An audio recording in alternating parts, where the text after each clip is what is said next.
Hello everybody, Gamer86, and we're going to check out another history video. It's about the ship, the USS Laffey, and it's going to be taught by the Fat Electrician, so let's check it out, shall we? Yes. Okay, 3, 2, 1.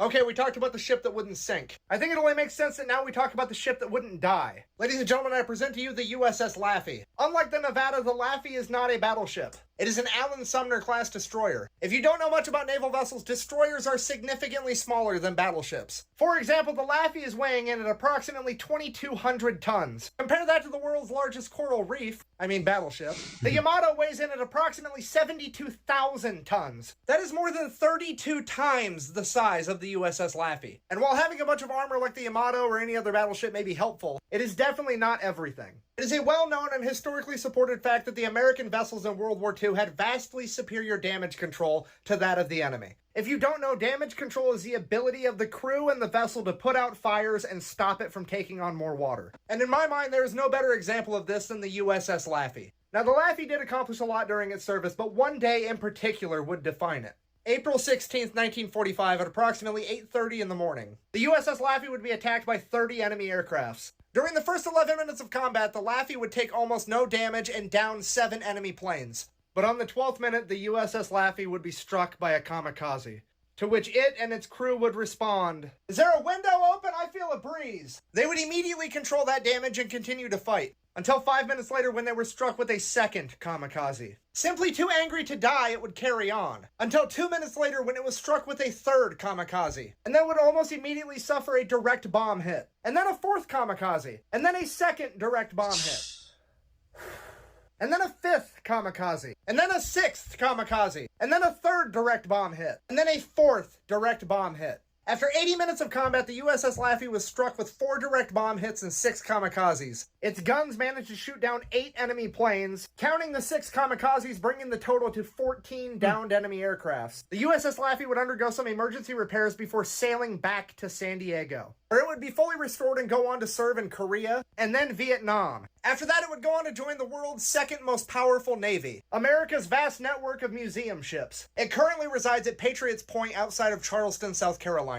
Now that we've all gotten the history lesson, the shit talking can commence. Because I can hear all the naval historians in my comment section now. Buh, America didn't have the best damage control. Buh. To which I call bullshit, and I'm gonna prove you wrong right now. But first I do have to give a shout out to the Royal Navy because they too were also damn good at it. It's probably because they're not that fond of the metric system either. They may not be rocking freedom fractions, but they are willing to measure with rocks before they'll use kilograms. Game recognized game. Anyways, to prove my point, we're going to compare the USS Laffey's performance to that of the world's biggest shitty submarine, the Yamato. Now, we established that the Yamato is approximately 32 times larger than that of the Laffey, so it should be able to take on 32 times as many aircrafts just to keep things proportional. The Laffey took on 30, so 30 times 32 gives you 960. But that never happened because it only took 400 American planes to make the Yamato dry hump the ocean floor. Yeah, I just said dry hump for a shipwreck. I know that's impossible. Just go with it. So proportionally speaking, it faced half the naval vessel to plane ratio that the Laffey did, and took an earthsaw snap. The Laffey, on the other hand, sailed its happy ass back to San Diego, served in 2 more wars, and then became a museum.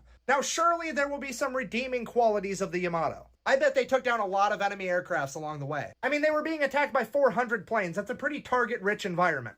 Nah, they managed to shoot down 10. Counting kamikazes, the Laffey took down 14, and it only had 30 targets, not 400. So I'm going to go ahead and say, in relation to the bad guys, America definitely had superior damage control, as well as accuracy. So in conclusion, the score is still 1776-0. And if you don't like that, you can make like the Yamato and get wrecked. Thank you for watching. I hope you enjoyed it. If you'd like to support the channel, you can go over to thefatelectrician.com, where all my links are available, including my merch store, where you can get shirts, stickers, and hoodies, all made by Bunker Branding. So until next time, Quack Bang out.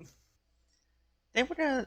I thought I saw something from the history stuff related to Laffey when I was looking up the video for it, and so, well, anyways, without further ado, that was the quick short history of the USS Laffey, the ship that wouldn't die. And so on the next video, there's like an animation video from what I'm looking at. There's one from World of Warships and the other one from an actual from Yarn Hub, in which we did another reaction video from Yarn Hub, and that was one of the naval engagements on the canal. So until next time, everybody. See you soon.